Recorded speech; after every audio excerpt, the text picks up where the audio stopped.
Bismillahirrahmanirrahim. Assalamualaikum warahmatullahi wabarakatuh. Alhamdulillahi wassalatu wassalamu ala rasulillah wa ala alihi wa sahbihi wa man walah wa la hawla wa la quwwata illa billahi amma ba'd. Fa ikhwani fid din wa akhwati fillah, kaum muslimin wal muslimat rahimani wa rahimakumullah. Semoga Allah Azza wa Jalla senantiasa mencurahkan rahmatnya kepada kita sekalian. InsyaAllah ta'ala kita akan melanjutkan pembahasan kitab Tauhid. Masih di bab yang pertama, bab yang menjelaskan tentang kewajiban mentauhidkan Allah dan kedudukannya yang sangat agung.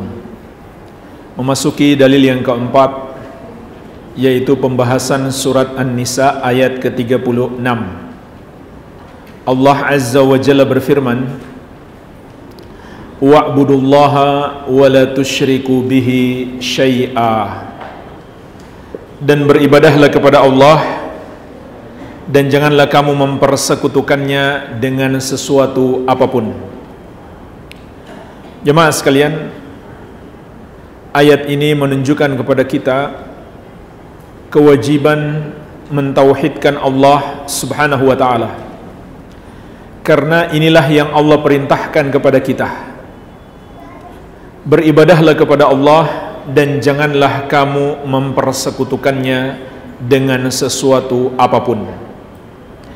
Bahkan ayat ini menunjukkan perintah terbesar atau yang paling wajib kita amalkan adalah mentauhidkan Allah, yaitu beribadah hanya kepadanya. Sebaliknya, larangan yang paling Allah murkai, yang paling Allah benci adalah dosa syirik. Kenapa jemaah sekalian? Karena ayat ini berbicara tentang 10 hak. Maka dari 10 hak ini Allah sebut di peringkat yang pertama adalah hak Allah, yaitu kita beribadah kepadanya dan menjauhi dosa syirik. Kita beribadah hanya kepada Allah dan menjauhi dosa syirik. Inilah hak Allah, hak yang paling wajib untuk kita tunaikan. Karena dari 10 hak yang disebut dalam ayat ini, maka ini disebut di peringkat yang pertama atau urutan nomor 1. Mari kita lihat 10 hak yang ada dalam ayat ini. Hak yang pertama, inilah pembahasan kita, wa'budullaha wa la tusyriku bihi syai'a, dan beribadahlah kepada Allah dan janganlah kamu mempersekutukannya dengan sesuatu apapun. Wa bil walidaini ihsanan. Yang kedua, hendaklah kamu berbuat baik kepada kedua orang tuamu. Wa bidzil qurba. Yang ketiga, hendaklah berbuat baik kepada keluarga. Wal yatama. Yang keempat, hendaklah berbuat baik kepada anak-anak yatim. Wal masakin. Yang kelima, hendaklah berbuat baik kepada orang-orang miskin. Wal jari dzil qurba. Yang keenam, hendaklah berbuat baik kepada tetangga yang dekat. Wal jaril junubi. Yang ketujuh, hendaklah berbuat baik kepada tetangga yang jauh. Jadi jemaah sekalian, tetangga ini punya hak yang sangat besar atas kita. Semakin dekat rumahnya dengan kita, semakin besar haknya. Jadi kalau kita mau bersedekah misalkan, hendaklah kita dahulukan tetangga kita. Kenapa? Karena hak mereka yang lebih besar. Hak mereka yang lebih besar daripada orang yang tinggal jauh dari rumah kita. Dan kalau dia masih keluarga, maka haknya lebih besar lagi. Dan apabila dia seorang muslim, maka haknya kalau begitu ada 3. Hak sebagai saudara sesama muslim, hak sebagai keluarga, dan hak sebagai tetangga.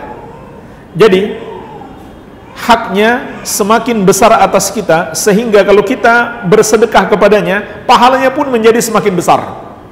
Jadi ini kaidah dalam berbuat baik. Kalau kita berbuat baik kepada orang, semakin dekat hubungan orang itu dengan kita, maka pahalanya pun semakin besar. Begitu pula sebaliknya, kalau kita berbuat zalim, dosanya pun lebih besar. Jadi jemaah sekalian, dosa zalim kepada orang, bahkan disebutkan dalam sebagian riwayat, itu 10 kali lipat kalau dia tetangga kita. Jadi kalau kita zalim kepada orang, itu sudah dosa besar. Tapi kalau dia tetangga kita, dosanya 10 kali lipat. Jadi hati-hati jemaah sekalian, jangan sampai zalim kepada tetangga. Ya, semisal suara berisik dari rumah kita, itu sudah zalim. Apalagi kita membuat orang sulit lewat di depan rumah kita, tetangga kita sulit lewat karena kita parkir mobil sembarangan misalkan, atau buat hajatan blokir jalan. Ini zalim yang besar. Banyak orang terzolimi.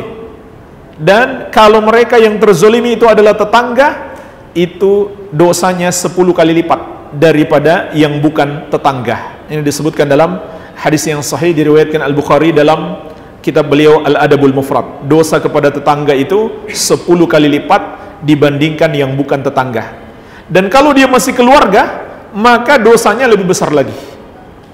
Jadi jemaah sekalian, menzolimi orang adalah dosa besar. Tapi kalau orang itu masih keluarga kita, dosanya lebih besar lagi. Dan yang paling besar adalah menzolimi orang tua. Jadi yang keenam dan ketujuh, tetangga yang dekat dan tetangga yang jauh. Wassahibi bil jambi. Kemudian yang kedelapan, berbuat baik kepada teman yang ada di samping kita. Jemaah sekalian, ada beberapa penafsiran ulama tentang makna teman yang ada di samping. Yang paling masyhur 2 penafsiran. Yang pertama, maknanya adalah istri. Yang kedua, kawan perjalanan. Jadi kalau kita melakukan safar, maka kita dianjurkan untuk berbuat baik kepada orang-orang yang seperjalanan dengan kita. Dan ini termasuk amal soleh yang sangat agung. Bahkan jemaah sekalian, dahulu para ulama dari generasi tabi'in, kalau ada sahabat Nabi SAW, para guru mereka mau melakukan safar, maka mereka sengaja ikut untuk membantunya selama perjalanan. Ini kebiasaan para ulama dahulu. Jadi kalau ada orang soleh atau guru mereka mau melakukan safar, mereka sengaja ikut. Tujuannya apa? Dia nggak ada maksud apa-apa kecuali ingin membantu selama perjalanan. Karena dalam perjalanan seringkali banyak kebutuhan-kebutuhan, banyak kesusahan di jalan, mungkin perlu bantuan. Ini sangat dianjurkan. Pernah diceritakan oleh Imam Mujahid rahimahullah, imam besar dari generasi tabi'in. Ketika Ibnu Umar, sahabat Nabi SAW, ulama besar dari generasi sahabat, ingin melakukan safar, maka kata Imam Mujahid, aku pun sengaja keluar, saya tidak ada kebutuhan untuk safar, tapi sekedar ingin menemani beliau untuk membantu beliau dalam perjalanan. Dan ini biasa dilakukan oleh para sahabat Nabi SAW, ikut bersama Nabi SAW hanya untuk membantu beliau, sampai-sampai mereka seakan sudah punya tugas khusus. Ada yang ngambil air wudhu buat Nabi SAW, ada yang sediakan sandal beliau, dan lain-lain. Maka Imam Mujahid juga menceritakan, ini generasi berikutnya datang, generasi tabi'in, mereka juga melakukan yang sama kepada para sahabat. Tapi kata Imam Mujahid, sepanjang perjalanan bukan saya membantu beliau, malah saya yang dibantu oleh beliau. Subhanallah. Ini luar biasa para sahabat Nabi SAW. Jadi ini wasiat yang ke-8. Ketika kita melakukan perjalanan, hendaklah kita suka menolong orang yang seperjalanan dengan kita. Wabnis sabil. Kemudian yang ke-9, berbuat baik kepada ibnus sabil, yaitu musafir. Mungkin ada musafir yang lewat di kota kita, atau kita ketemu di jalan, atau lewat di kampung kita, maka ini sangat dianjurkan untuk dibantu. Sangat dianjurkan untuk dibantu. Kemudian yang ke-10, wa ma malakat aymanukum, dan apa yang ada di bawah kekuasaan kalian. Ini ada dua penafsiran ulama. Yang pertama, kalau kita memiliki budak. Yang kedua, kalau kita memiliki hewan peliharaan. Maka Allah perintahkan yang ke-10 adalah kita berbuat baik kepada hewan peliharaan kita. Dan hadis-hadis tentang perintah berbuat baik kepada hewan itu sangat banyak. Bacalah kitab Al-Adabul Mufrad yang disusun oleh Imam Al-Bukhari. Ada bab-bab khusus tentang berbuat baik kepada hewan. Bahkan Nabi SAW mengabarkan seorang wanita yang ahli ibadah dimasukkan ke neraka karena menyiksa seekor kucing. Itu pun menyiksanya sekedar dia kurung saja, bukan dia pukuli, bukan dia lukai, tapi dia kurung, sehingga kucing itu nggak bisa nyari makan. Akhirnya kucing itu mati. Dia kurung, dia nggak ngasih makan. Maka dengan sebab itu dia diazab oleh Allah Azza wa Jalla. Sebaliknya, Nabi SAW mengabarkan kepada kita untuk memotivasi kita berbuat baik. Ada seorang wanita pelacur, diampuni oleh Allah dosanya karena dia memberi minum seekor anjing yang kehausan. Maka dengan sebab itu Allah mengampuni dosanya. Dan sangat banyak jemaah sekalian hadis-hadis tentang berbuat baik kepada hewan. Jadi ini luar biasa perhatian Islam. Sampai hewan pun kita diperintahkan untuk berbuat baik. Jadi sangat gak masuk akal mengajarkan terorisme.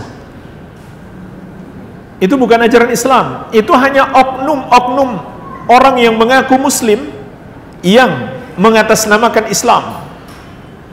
Islam mengajarkan untuk berbuat baik kepada hewan sekalipun, tidak berbuat zalim. Walaupun Islam juga mengajarkan jihad. Jihad adalah amalan yang utama, tapi jihad tidak sama dengan terorisme. Padahal di agama-agama lain pun yang melakukan kekerasan atas nama agama sebenarnya jauh lebih banyak. Jauh lebih banyak. Tapi karena memang ada orang-orang yang mau menjelek-jelekkan Islam, maka mereka manfaatkan aksi para teroris. Dan bisa jadi para teroris itu sendiri dimanfaatkan, entah mereka sadar atau tidak. Contohnya ISIS. ISIS itu dimanfaatkan oleh orang-orang kafir, dibiayai oleh orang kafir. Karena kalau nggak ada perang jamaah sekalian, maka senjata-senjata mereka nggak laku. Memangnya siapa produsen senjata? Orang-orang kafir kan? Kalau nggak ada perang, nggak laku senjata mereka. Dan juga kepentingan-kepentingan yang lain, kepentingan menguasai minyak dan lain-lain.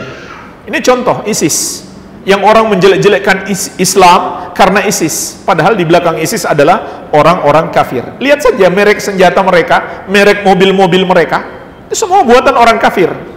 Kalau nggak ada perang, nggak laku barang-barang mereka itu. Dan untuk menghadapi ISIS, negara-negara di sekitar juga harus beli senjata. Jadi ini permainan orang-orang kafir. Jadi para teroris itu entah sadar ataupun tidak, mereka dimanfaatkan oleh orang-orang kafir. Tujuannya untuk kepentingan dunia mereka, sekaligus untuk menjelek-jelekkan Islam. Maka jemaah sekalian, kalau kita perhatikan ajaran-ajaran Islam, itu sangat jauh dari terorisme. Jangankan kepada manusia, kepada hewan pun kita diperintahkan untuk berbuat baik. Ini diantara makna wasiat atau hak yang ke-10 yang harus kita tunaikan. Wa ma malakat aymanukum adalah kita berbuat baik kepada hewan peliharaan kita. Jadi jemaah sekalian, surat An-Nisa 36 ini berbicara tentang 10 hak. Hak Allah yang pertama, kemudian yang berikutnya semua hak makhluk, mulai dari orang tua kita, keluarga, istri, tetangga, sampai hewan piaraan. Kita diperintahkan untuk berbuat baik. Maka dari 10 hak ini, Allah sebutkan hak yang pertama adalah hak Allah. Menunjukkan kepada kita, hak Allah itulah yang paling wajib kita tunaikan. Semua hak harus kita tunaikan. Tapi kita harus tahu, ada yang lebih tinggi daripada yang lain. Maka tidak diragukan lagi, hak yang paling tinggi adalah hak Allah Subhanahu wa ta'ala. Tapi jemaah sekalian, ada dua kutub ekstrim yang harus kita hindari. Ada dua kutub ekstrim yang harus kita hindari. Yang pertama, orang-orang yang punya prinsip yang penting kita sudah sholat, yang penting kita sudah bertakwa kepada Allah, tidak ada urusan dengan orang lain. Jadi dia nggak memperhatikan bagaimana dia bersikap kepada orang. Yang penting baginya jaga sholat, jaga hubungan dia dengan Allah. Padahal ketika dia tidak memperhatikan hubungannya dengan orang lain, sama saja dia merusak hubungannya dengan Allah. Karena Allah yang memerintahkan kita untuk berlaku baik kepada manusia. Wa khaliqin nas bi khuluqin hasan. Nabi sallallahu alaihi wasallam ketika memberi wasiat kepada Abu Dzar dan Mu'adz bin Jabal radhiyallahu taala anhuma, Nabi sallallahu alaihi wasallam mengatakan, ittaqillah haitsuma kunta wa atbi as-sayyi'atal hasanata tamhuha wa khaliqin nas bi khuluqin hasan. Bertakwalah kepada Allah dimanapun kamu berada, dan segera lakukan kebaikan kalau kamu terjerumus dosa, dan pergauli manusia dengan cara yang baik. Perhatikan hadis ini jemaah sekalian. Nabi sallallahu alaihi wasallam memerintahkan kita untuk bertakwa kepada Allah. Dan kalau kita terjerumus dosa, segera kita mohon ampun, segera kita berbuat baik. Kemudian beliau perintahkan lagi berbuat baik kepada manusia. Bukankah perintah bertakwa kepada Allah mencakup berbuat baik kepada manusia? Tentu mencakup. Tapi kenapa Nabi SAW perintahkan lagi, hendaklah kamu berbuat baik kepada manusia? Para Imam Ibnu Rajab Al-Hambali dalam kitab beliau Jamil Ulumi wal Hikam mengatakan, Nabi SAW ingin memberi penekanan agar orang tidak salah paham, sehingga dia mengira bertakwa kepada Allah hanya menjaga hubungannya dengan Allah. Maka beliau menegaskan lagi, wa khaliqin nas bi khuluqin hasan, dan hendaklah kamu pergauli manusia dengan akhlak yang baik. Jadi ini satu kutub ekstrim.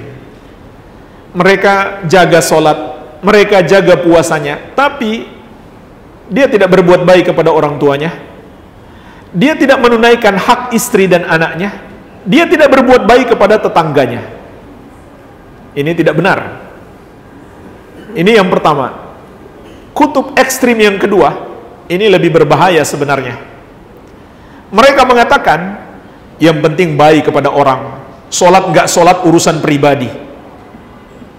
Sholat nggak sholat itu nggak penting bagi mereka. Yang penting baik sama orang. Ini lebih berbahaya jemaah sekalian. Ini yang kedua, kufur. Dia nggak peduli dengan Allah Subhanahu wa ta'ala. Dia nggak peduli dengan hubungan kepada Allah Tabaraka wa ta'ala. Dia nggak peduli dengan ibadah. Yang penting baik sama orang. Ini pandangan kaum liberal. Kalau yang pertama pandangan kaum Khawarij dan yang semisalnya, beragama tapi melampaui batas. Yang kedua pandangan kaum liberal, mengaku muslim tapi fikirannya sudah seperti orang kafir.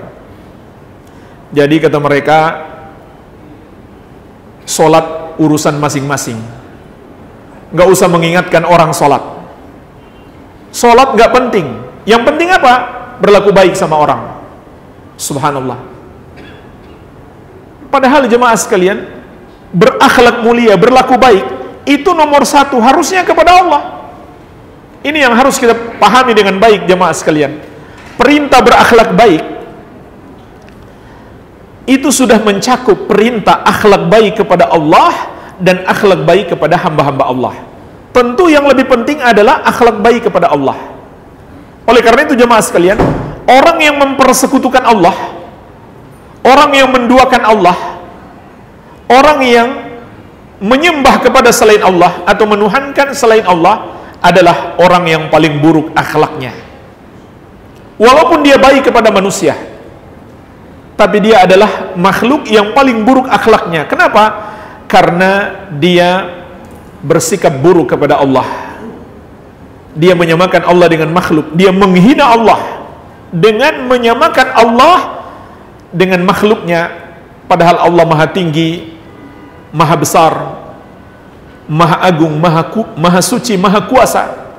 Dia samakan dengan makhluk yang hina, yang rendah, yang kecil, yang remeh.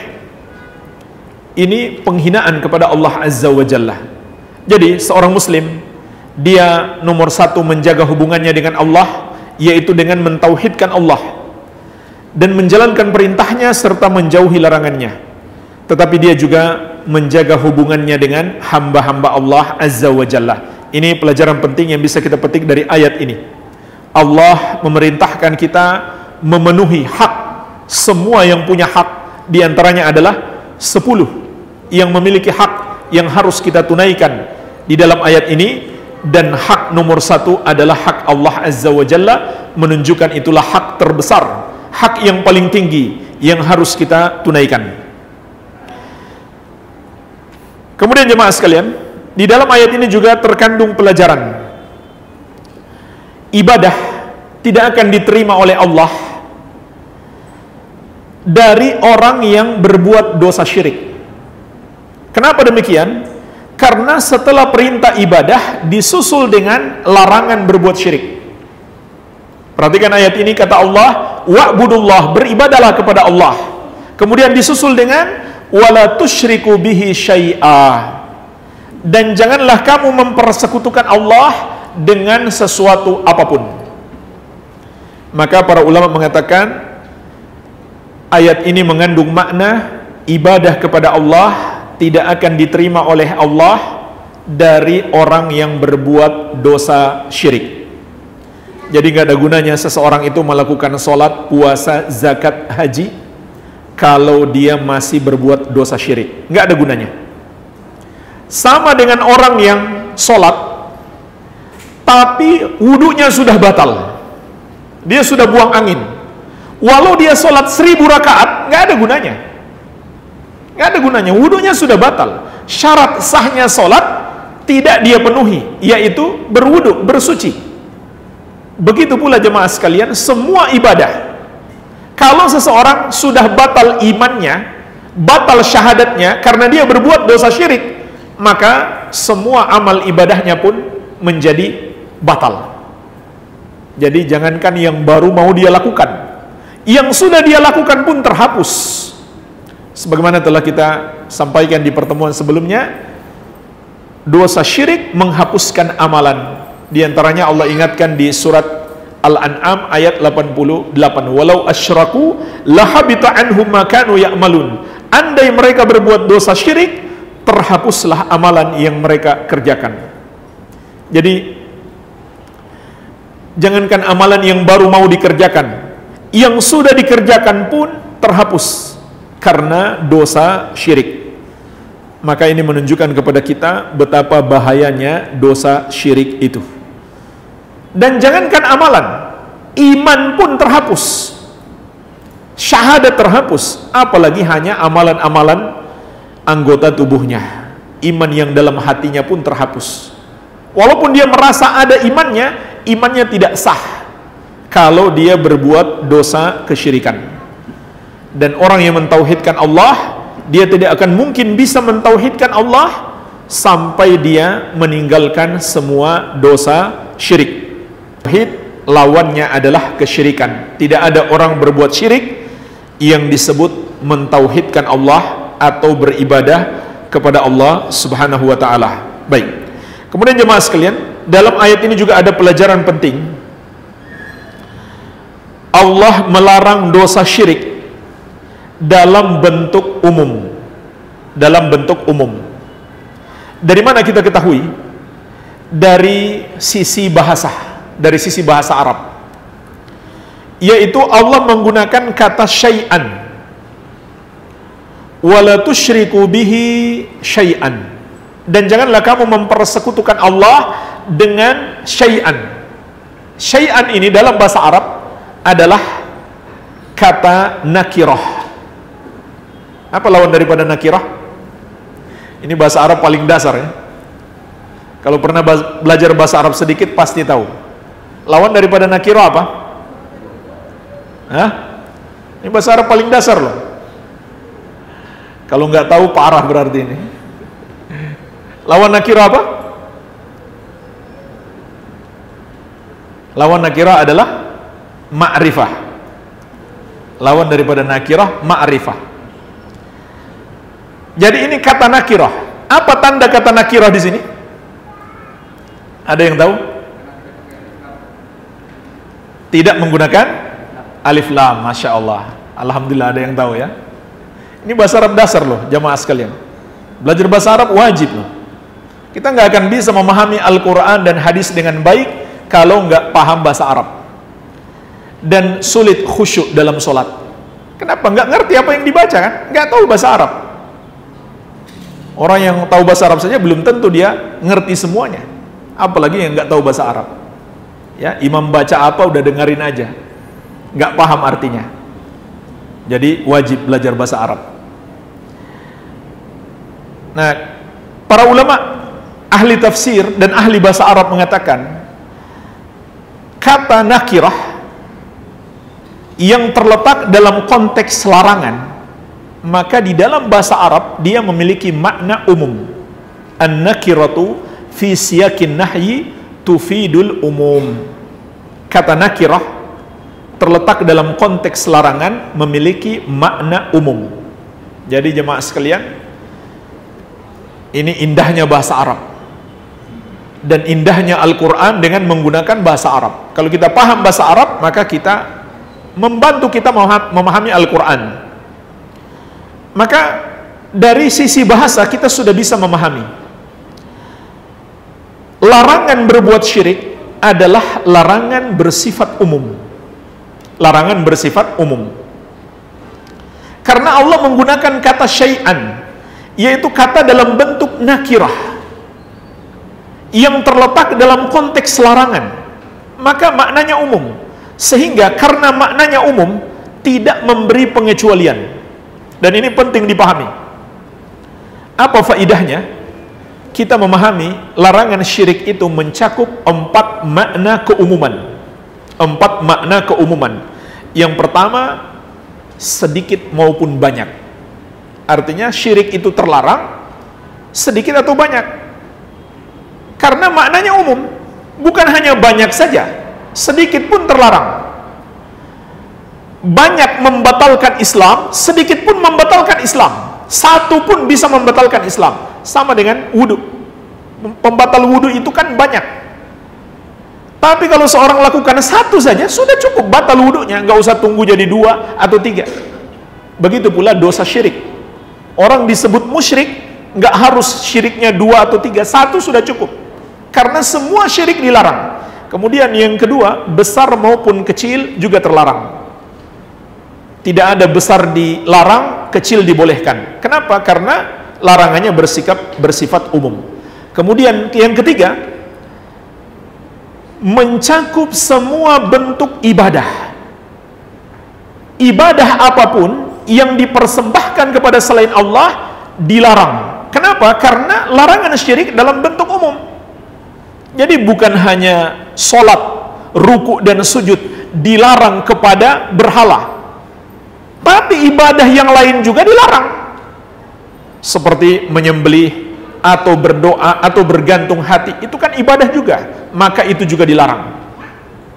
Maka ini ayat bisa kita gunakan untuk membantah orang yang berdoa kepada penghuni kubur, lalu dia katakan, saya kan nggak menyembah dia, saya nggak ruku dan sujud kepadanya, saya hanya berdoa kepadanya. Maka kita katakan larangan syirik berlaku umum.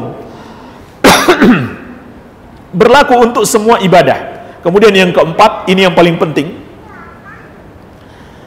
makna keumuman yang keempat adalah Allah melarang semua bentuk kesyirikan sehingga mencakup dengan siapapun Allah dipersekutukan, tidak ada pengecualian, semua dilarang oleh Allah. Artinya apa jemaah sekalian? Nggak ada bedanya orang yang menyembah patung, menyembah batu, ataupun menyembah setan dengan orang yang menyembah wali Allah atau seorang nabi, Nabi Muhammad SAW sekalipun. ataupun malaikat, nggak ada bedanya. Semuanya kafir, semuanya musyrik. Jadi jangan kita katakan yang ini menyembah batu dia kafir, yang itu menyembah nabi tidak kafir. Sama-sama kafir. Makanya orang Nasrani Allah hukumi sebagai orang kafir, padahal yang mereka sembah seorang nabi yang mulia. Seorang nabi yang mulia. Begitu pula Yahudi, Allah hukumi kafir, yang mereka sembah orang soleh namanya Uzair. Jadi kalau ada yang mengatakan, masa kamu samakan orang musyrik menyembah berhala, berdoanya kepada berhala, saya berdoa kepada wali, masa sama? Maka kita katakan sama, hukumnya sama, bukan berhala dan walinya yang sama.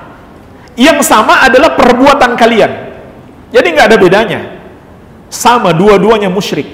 Dengan siapapun Allah dipersekutukan, hukumnya sama. Dalilnya apa? Di antaranya ayat ini. Larangan berbuat syirik adalah larangan dalam bentuk umum. Maka dengan siapapun Allah dipersekutukan, itu terlarang. Dan jemaah sekalian, nanti akan kita bahas di bab yang ke-19. Justru terjadi perbuatan dosa syirik pertama kali di muka bumi adalah menyembah orang-orang saleh. Menyembah orang-orang saleh. Nanti antum lihat di bab yang ke-19, terjadi dosa syirik pertama sekali di muka bumi karena orang-orang soleh diperlakukan secara melampaui batas. Maksudnya mau mencintai dan memuliakan, itu bagus, tapi caranya melampaui batas, sampai akhirnya mereka menyembah orang-orang soleh tersebut. Lalu terjadi lagi di masa Bani Israel, umat Yahudi, yang mereka sembah orang soleh juga, Uzair. Lalu terjadi pada umat Nasrani, yang mereka sembah orang soleh, Nabi Isa alaihissalam. Bahkan banyak jumlah mereka hari ini, luar biasa, miliaran, mungkin 2 kali lipat kaum muslimin yang menyembah orang soleh. Jadi ini bahaya besar, bersikap melampaui batas, berlebih-lebihan kepada orang saleh. Walaupun pada dasarnya mencintai orang saleh itu adalah ibadah. Itu ibadah, jemaah sekalian. Sebagaimana membenci orang saleh itu dosa besar.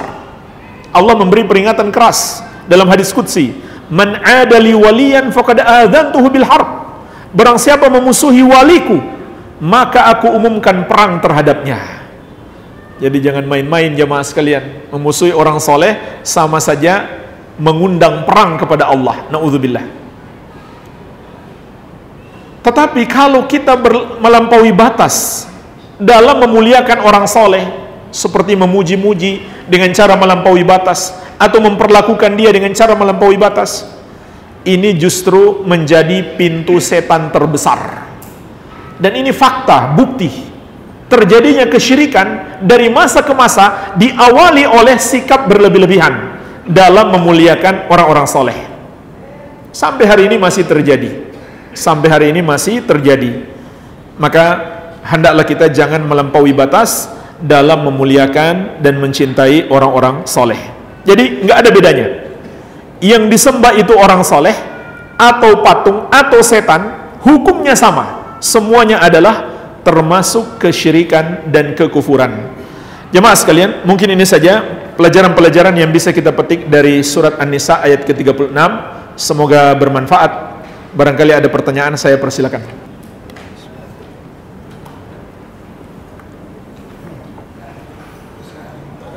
Silakan. Apa? Orang liberal jadi imam.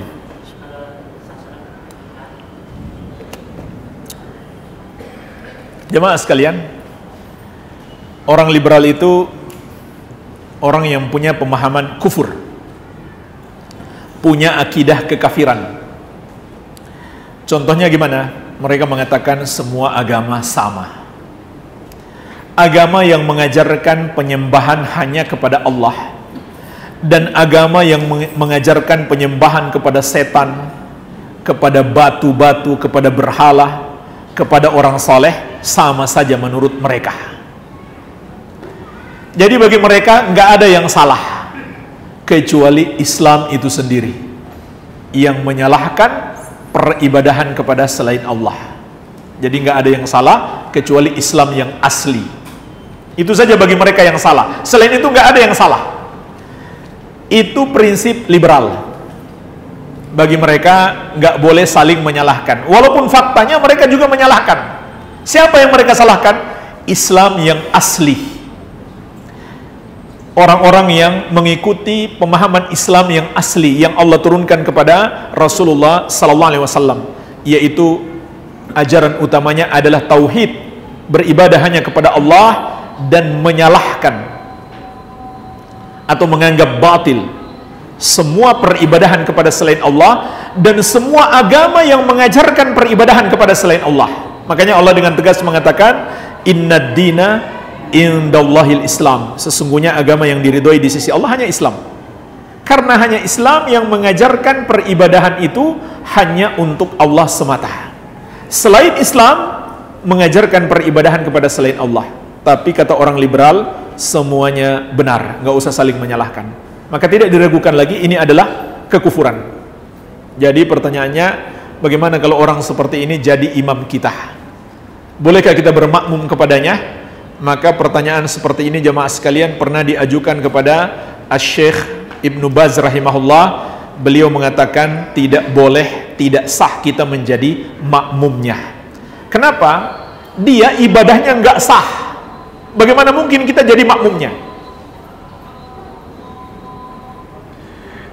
Dia saja ibadahnya nggak sah karena dia melakukan dosa kesyirikan dan kekufuran. Di surat At-Taubah Allah menegaskan, wa ma mana'ahum an tuqbala minhum nafaqatuhum illa annahum kafaru billahi wa birasuli.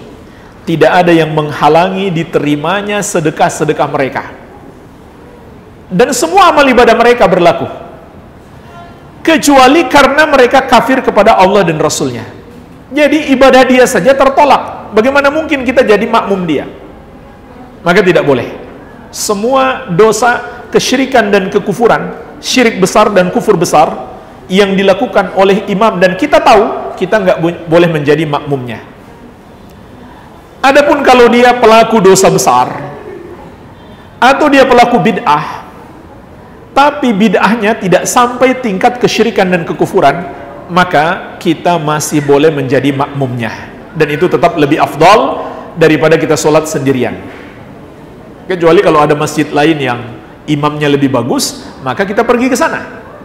Tapi kalau kita bandingkan sholat di rumah atau sholat mengikuti imam yang berbuat bid'ah, maka masih lebih baik sholat berjamaah di masjid dengan mengikuti imam yang berbuat bid'ah daripada kita sholat sendirian di rumah.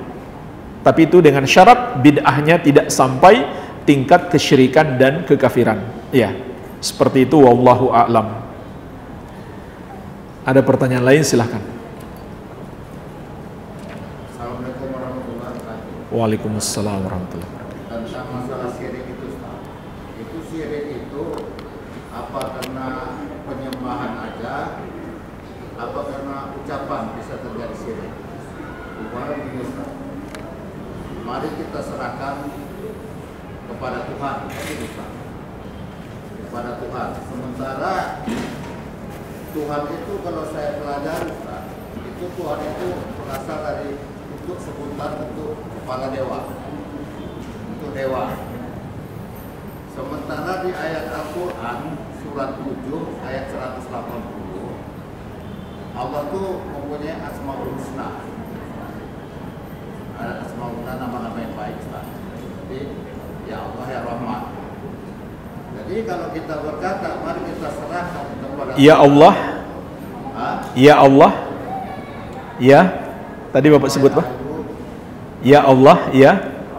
Ya Rahman, ya Rahim. Ya Rahman, ya Rahim. Asmaul Husna. Betul. Ya Rahman, ya Kudus. Ya. Salam kan Ustaz, karena nama Allah 99. Tapi banyak sekarang orang saya perhatikan, Ustaz, dia memeluk Islam. Pernah juga saya bicarakan sama Ustaz, paham. Jadi Ustaz waktu itu mengislamkan orang kafir diislamkan. Jadi Ustaz bilang tidak ada Tuhan kecuali Allah. Iya. Jadi kalau saya pelajari arti Tuhan itu Ustaz, Iya. Tuhan itu adalah kepala dewa. Jadi tidak ada kepala dewa kecuali Allah. Nah, sementara di Al-Quran ayat 7 ayat 180, Ya. barang siapa menyebut keluar daripada Asmaul Husna, Allah marah, gitu Ustaz. Amal penjelasan Ustaz. Ya. Assalamualaikum. Assalamualaikum warahmatullahi wabarakatuh. Jadi jemaah sekalian, pertanyaannya sebenarnya ada dua pertanyaan. Yang pertama, apakah kesyirikan itu hanya perbuatan menyembah kepada Allah atau bisa juga hanya sekedar ucapan yang menyamakan Allah dengan makhluk? Yang kedua, hukum menggunakan kata Tuhan untuk Allah.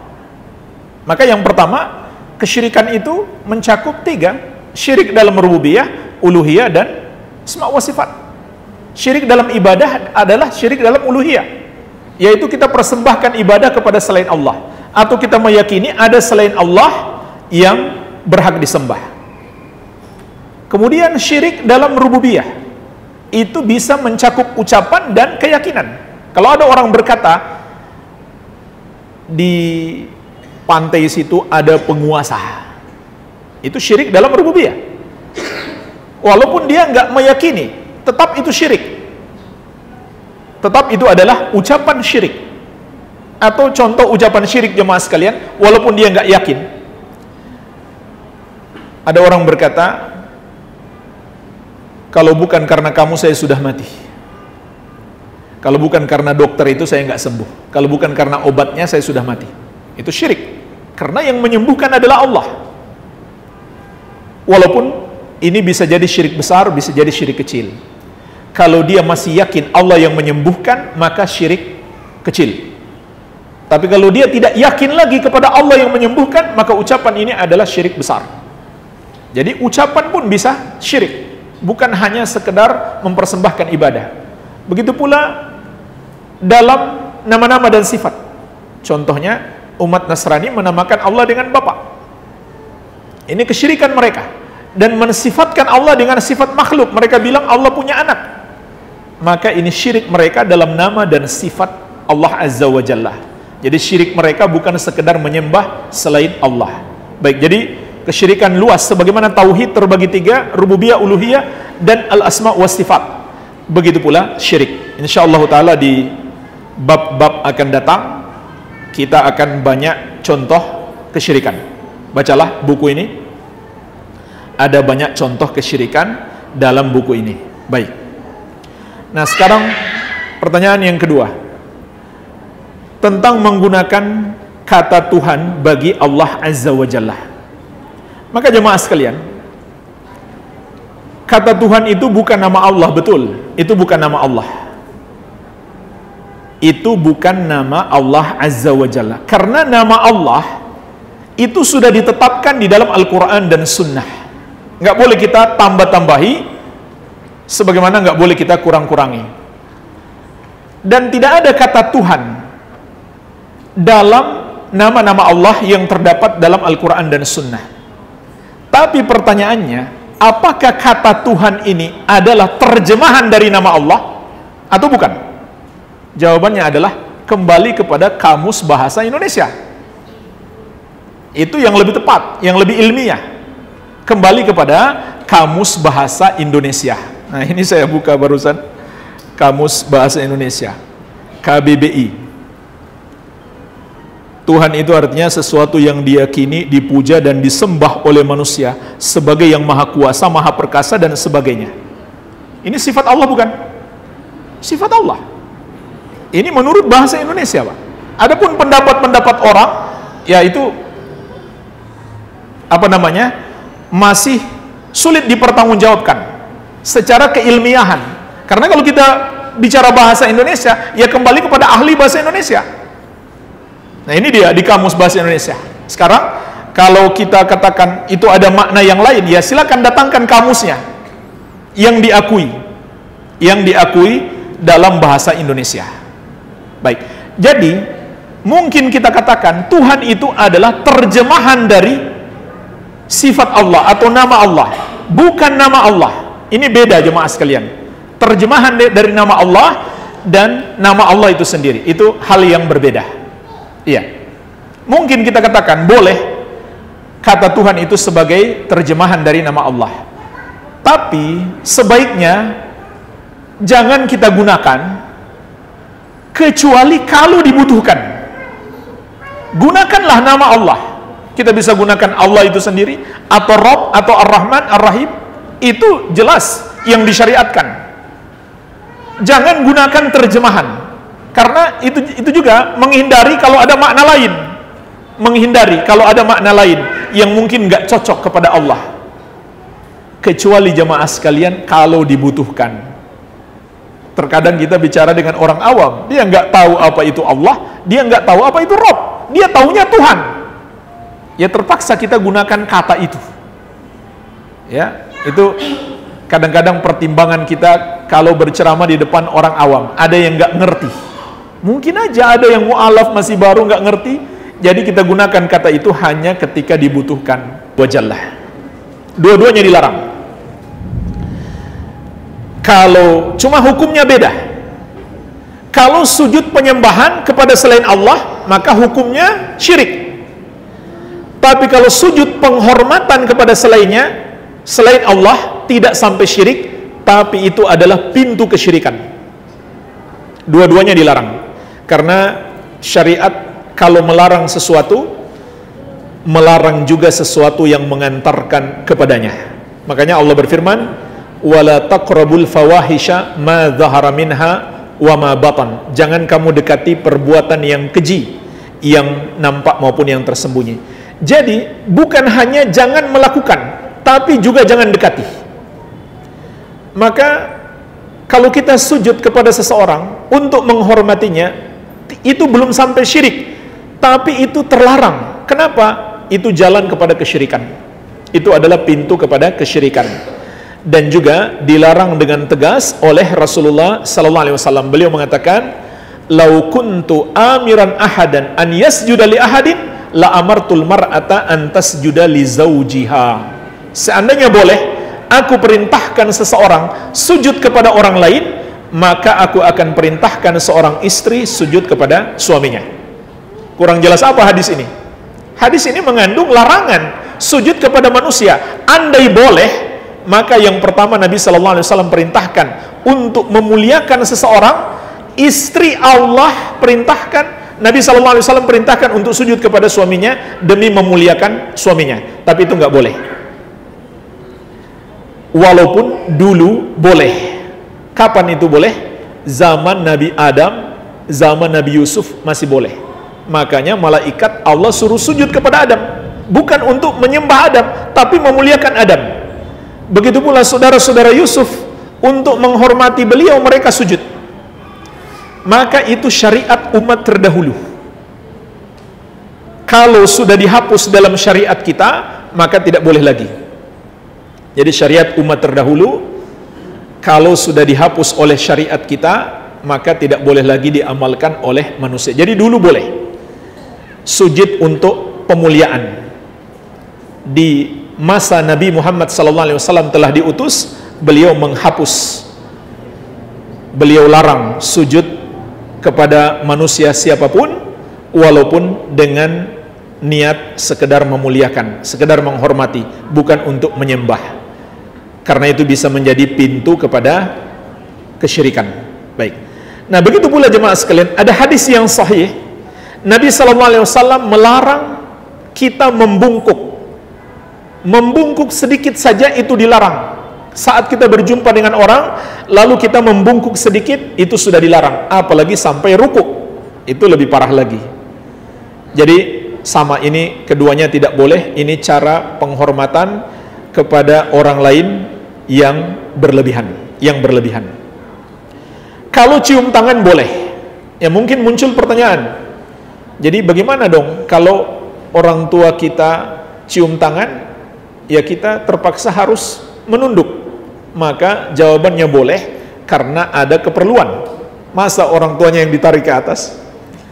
Jadi terpaksa kita menunduk untuk cium tangan. Namun kalau nggak ada keperluan, tidak dibolehkan. Oleh karena itu juga menghormati orang tua sampai mencium kaki itu juga berlebihan. Cium tangan tidak mengapa, insya Allah Ta'ala. Baik, barangkali seperti itu cara penghormatan yang berlebihan, dilarang di dalam syariat. Namun kalau bermaksud untuk penyembahan, maka tidak diragukan lagi, itu adalah syirik. Ada pertanyaan lain? Silakan. Silakan. Ya.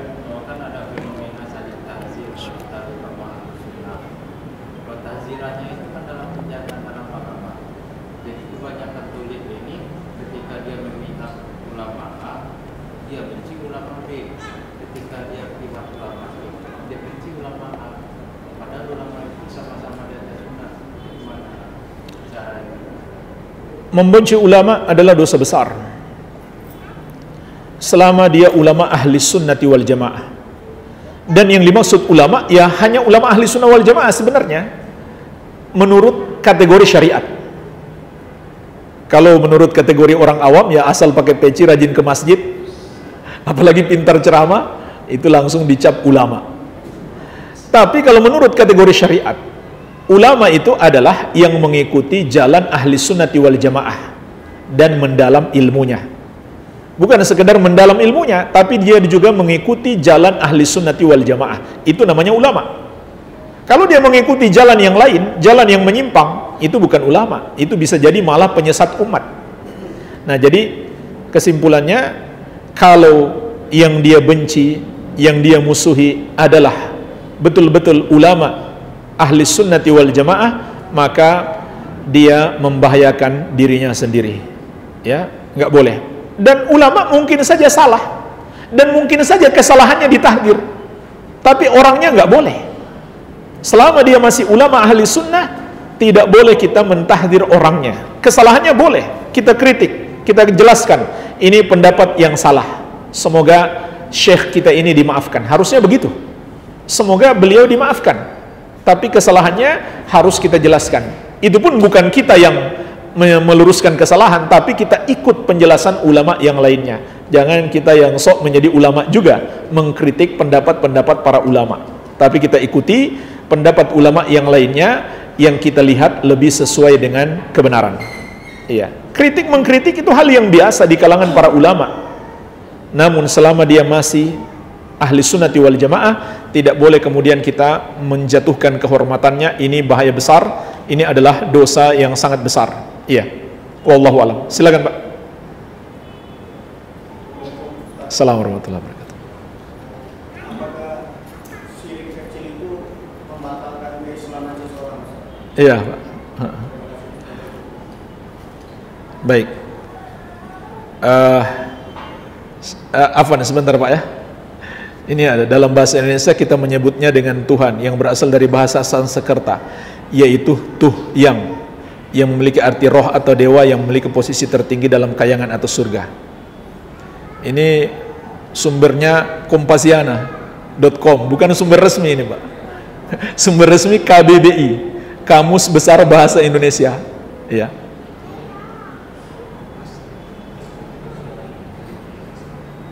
Ya intinya itu bukan nama Allah.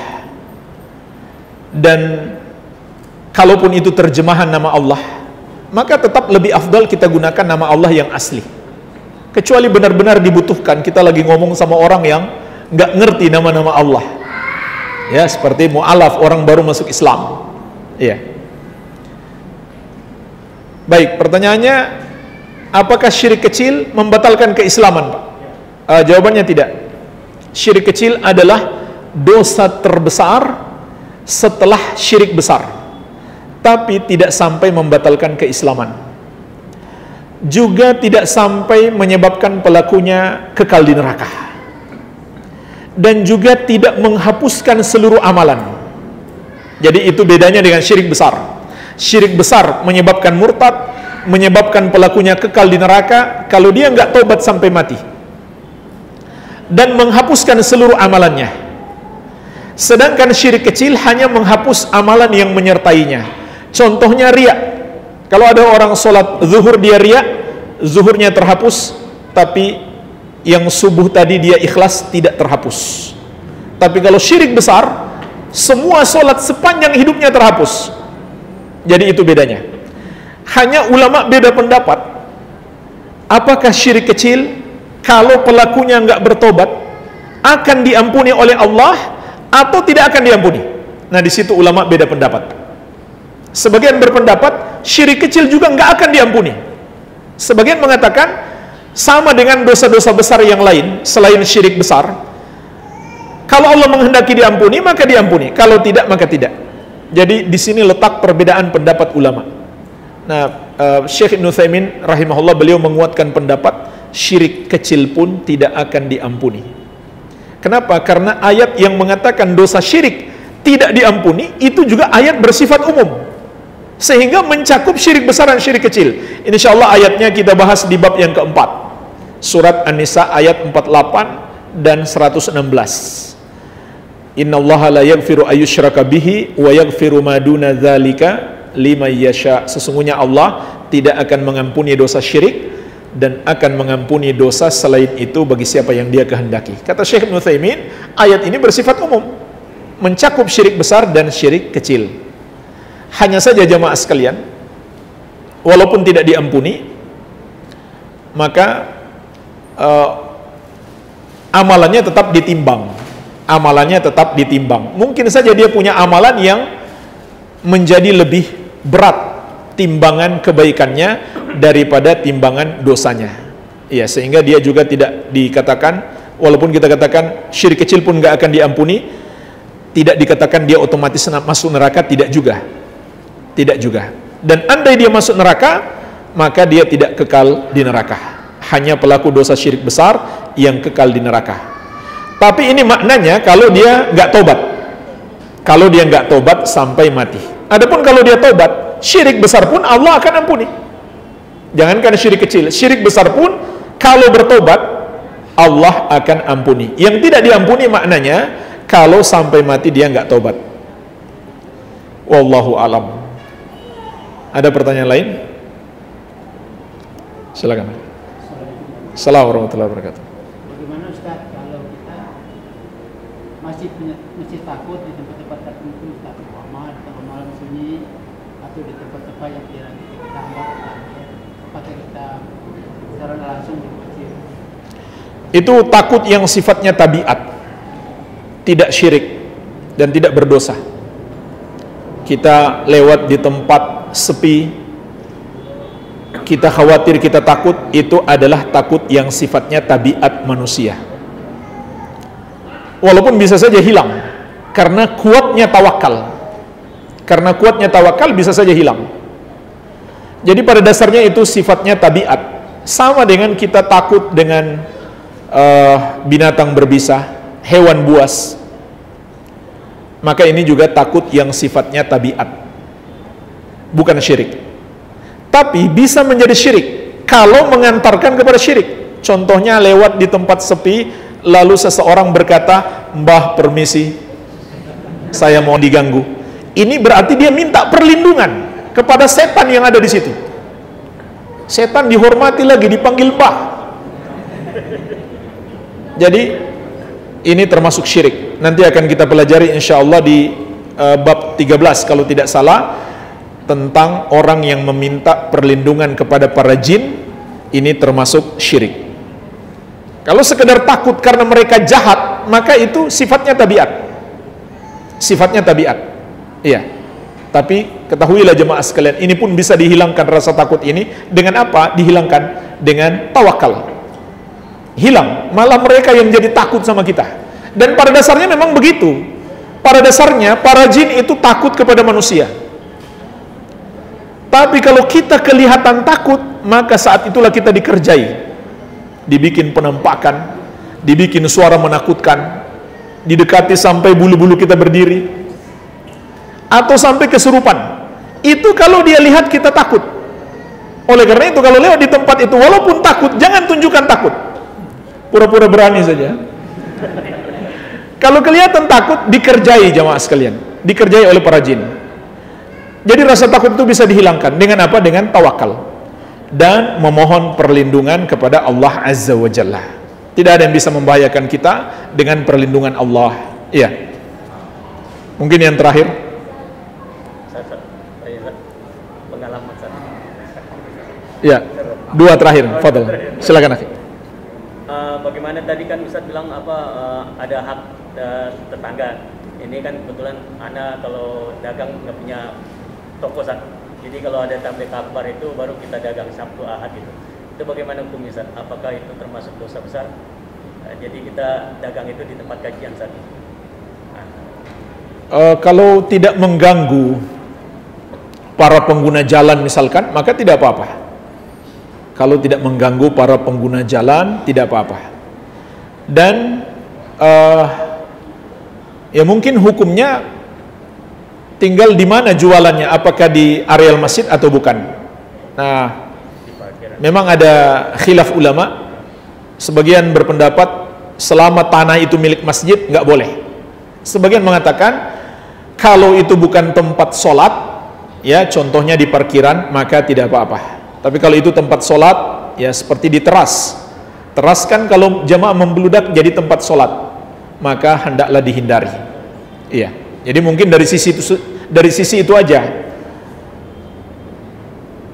Jadi selama tidak zolim kepada para pengguna jalan, makanya nggak boleh kita jualan di trotoar, nggak boleh. Ini zolim kepada para pengguna jalan dan juga melanggar aturan pemerintah. Melanggar aturan pemerintah yang tidak mengandung dosa, hukumnya juga haram. Semua aturan pemerintah yang tidak mengandung keharaman wajib kita taati. Iya. Silakan Pak, terakhir. Waalaikumsalam warahmatullahi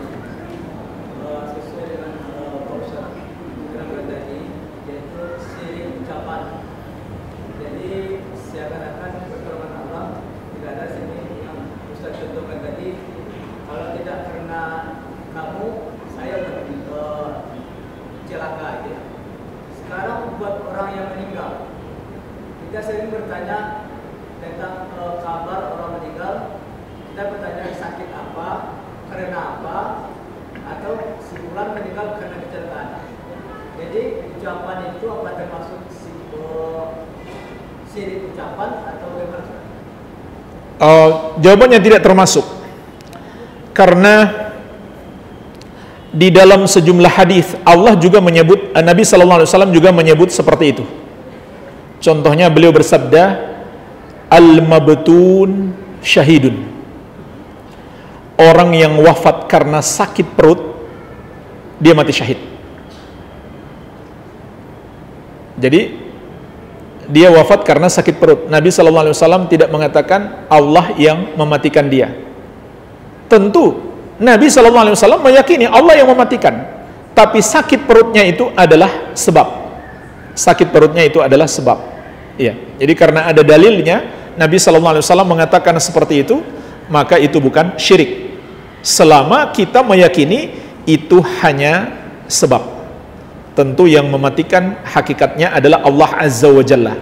Dan faktanya, kalau Allah belum izinkan mati, walaupun dia sakit perut, sesakit-sakitnya, kalau Allah belum izinkan mati, ya nggak akan mati. Jadi itu hanya sebab, tidak mengapa. Tidak mengapa kalau memang itu betul-betul sebabnya. Nah, yang jadi masalah kalau itu bukan sebab. Kalau itu bukan sebab.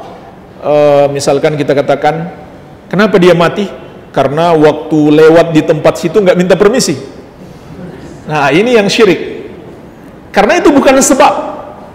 Itu bukan sebab. Kalau dia betul-betul sebab yang Allah ciptakan atau Allah tetapkan, maka tidak mengapa.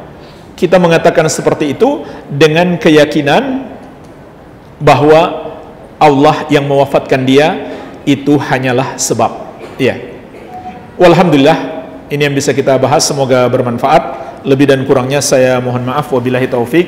Subhanakallahumma bihamdik, asyhadu an la ilaha illa anta, astaghfiruka wa atubu ilaik. Wa sallallahu ala nabiyyina Muhammadin wa alihi wasallam. Walhamdulillahi rabbil alamin. Wassalamualaikum warahmatullahi wabarakatuh.